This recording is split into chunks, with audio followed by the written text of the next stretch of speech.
Hey, hi, my name is Melanie, And my name is Carolina, and I go by Grace.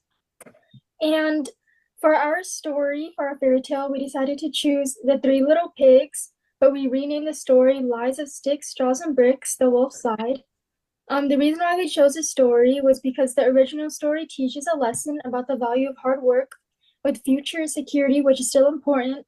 However, we wanted to also teach not to be judgmental, and no matter if there's a challenging situation that comes in your life, you should learn to take accountability for your own actions and view challenging situations in a positive way or a different perspective. Specific culture input. We did not have specific culture, however, we wanted to target all ages and various backgrounds, living either with one parent or two, or blended families with different backgrounds, or maybe living with grandparents. How well did you work with your partner together? We coordinate well during our Zoom meeting, and we work both collaboratively, creating the story. How did you communicate and stay on track? We communicated through Zoom, text, and Microsoft Team Meets. Lies of Sticks, Straws, and Bricks, The Wolf's Side. As many may know, the story of the three little pigs whose houses were destroyed by me, the big bad wolf. However, nobody thought that one day I would have the courage to tell my side of the story, and today I'm letting the world know the real story of the three little pigs. Now I know might shock many of you. After all, this story is old and it has been told extremely incorrect. Many of you have read this or been told this story and are now adults and may or may not be living with your own children. Some adopted or even have blended families. Some of you may have taken the role of a teacher or are frequently around children to read stories like these.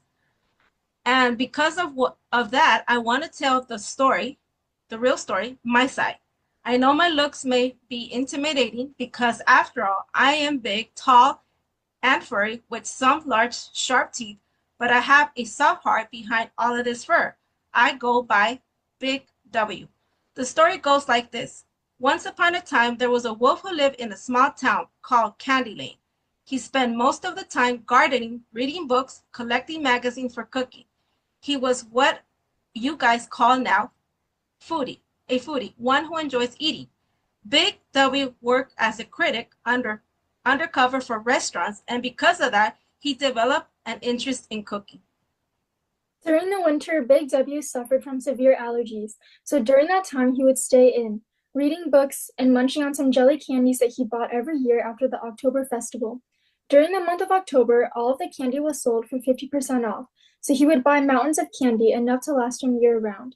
When he read books, he would frequently eat candy to satisfy his sweet tooth.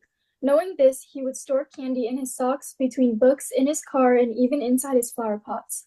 One day, Big W wanted to cook up a dish using his recipe book, but adding his own little spices and twists to it. Because he had just come back from basketball practice, he was extremely exhausted and didn't want to buy groceries. He then remembered he had just bought some groceries the other day and decided to use what he had. After cooking up his meal and eating it, he just wanted to relax and read his book, munching on his favorite candy. Big W later dozed off until the next morning. That morning, the clock failed, making Big W late for work. Oh no, I'm late for work. How can this be? The dinner must have made me fall into a deep sleep. He then rushed to the bathroom to shower and quickly change, grabbing his jacket and flying out the door. As he drove out of his driveway, his stomach started to growl. Oh no, he shouted. I forgot to grab my lunch. It's okay. Hopefully I have some candy stashed away in the car. He said, as he drove off. As he drove towards the stop sign and pressed on the brake, he felt a piece of candy move in his shoe. There's my candy. He said, smiling. As he continued to drive, he could help but notice three big trucks parked along the sidewalk. One truck had hay, another had sticks, and the last one filled with bricks. Big W was excited to have new neighbors. I can't wait to meet my new neighbors. Later that day at work, he got hungry and decided to eat some of the candy that was stashed away in his shoe. He regretted it instantly, as one bite of that candy had him screaming at the top of his lungs. Ouch, I'm in pain. My teeth are in pain. He immediately drove back home and called in sick for the rest of the day. As Big W drove home, he was in extreme agony. The only thing he could do was hum a soft melody to ignore the sharp pain in his teeth, tears rolling down his face. Driving, he passed by the same block that he had seen the trucks parked. To his surprise, he sees two new freshly built homes, one made of hay with a little pig watching TV inside, one made of sticks with another little pig playing video games inside, and one that was still being built. The little pig was working very hard, stacking brick by brick, making sure his house was sturdy. He had just finished stacking his last brick. Big W saw the little pig take a deep breath of accomplishment, clapping his hands together and smiling. Removing the sweat from his forehead, he says, "I'm finally done. Now I can relax." Big W finally made it home. Parking his car, he rushed inside to call his dentist, telling him he's in a lot of pain and that all he wanted was for the pain to go away. Mr. P, the dentist, understood the emergency. When he arrived, the assistant took him to the x-ray room. Mr. P looked at the x-ray and gave him the disappointing news that it would cost him $20,000 to fix his teeth. Big W almost fell off his chair when he saw how much the cost was to fix his teeth. He told the dentist to pull out the damaged teeth because he would rather drink a soup and eat veggies for the rest of his life than to pay that much. The dentist pulled his teeth out and he finally relaxed as the pain went away. He thought to himself as he was driving home. "I don't have much teeth anymore to eat all the candy and food that I have bought. I might as well give it away to the three little pigs that just moved in as a way to introduce myself." So he decided to stop by the nearest store and purchase 3 baskets to fill up with his food and candy. On that day he was off from work. He spent hours preparing 3 gift baskets. Big W drove to the 3 houses made out of hay, sticks, bricks to introduce himself to the 3 little pigs.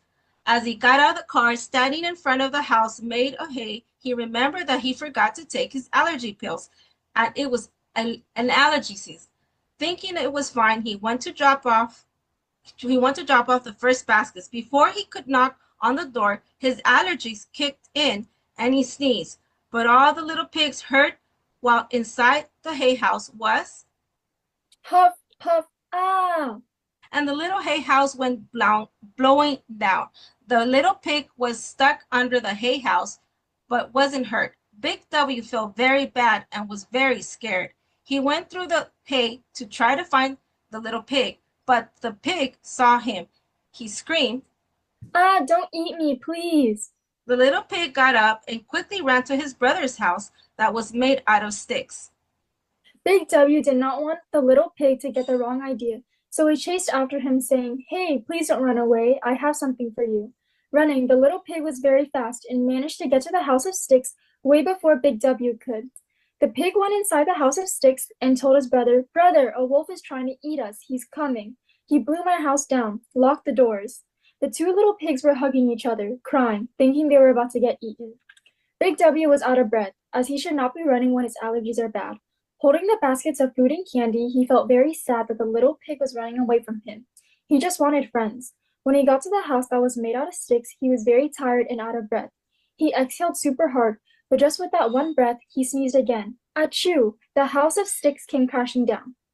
The 2 little pigs under the house did not get hurt, but was stuck under the sticks. Big W gasped, seeing that he accidentally destroyed another house. He said, "I'm so sorry. Let me help you guys." But the 2 little pigs were under the sticks and they heard incorrectly. They heard the wolf say, "I'm sorry that your life has to come to an end this way. Ha ha ha." Big W dug through the sticks trying to find the 2 little pigs underneath. Right before he reached out to help them, the 2 little pigs screamed, running away to get to their big brother's house. "Ah, get away from us! Don't eat us, please!" The 2 little pigs ran as fast as they could, barging into their big brother's house. "Big brother, please save us! A giant scary wolf is here to eat us. He blew down both of our houses. What will we do?" The big brother calmed the 2 younger piglets down. "Guys, calm down. My house is very strong and will not be blown away. We will be safe." Big W was very sad now. He walked to the last house defeated. Getting to the front of the door, he decided not to knock, but placed down the 3 baskets and ran back to his car before he sneezed again. The 3 pigs inside heard rustling and thudding, but ultimately the brick house was not blown down, and the 3 little pigs cheered, praising the big brother on his hard work. "Good job, big brother, you saved us." The 3 little pigs celebrated and jumped with joy.